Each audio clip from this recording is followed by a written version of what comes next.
Hemos visto, como bien se comentaba, la destrucción de 1.377 armas, pistolas, revólveres, subfusiles, fusiles de asalto, rifles de precisión, escopetas.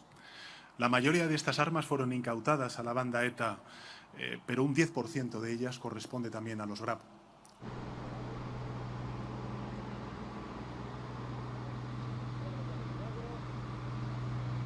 La importancia de este acto tiene que ver también con un simbolismo clásico, yo diría, y es que quien entrega las armas acepta la derrota.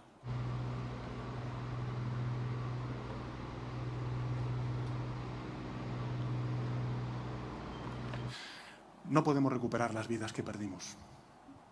No podemos recuperarlas. Tampoco podemos destruir el pasado negro, como hoy hemos destruido estas armas. Pero si está en nuestra mano luchar contra la desmemoria para reparar el dolor y también el honor. Está en nuestra mano acabar con el miedo y seguir construyendo, porque somos y sabemos que nunca se acaba de construir del todo el camino de la paz y de la libertad.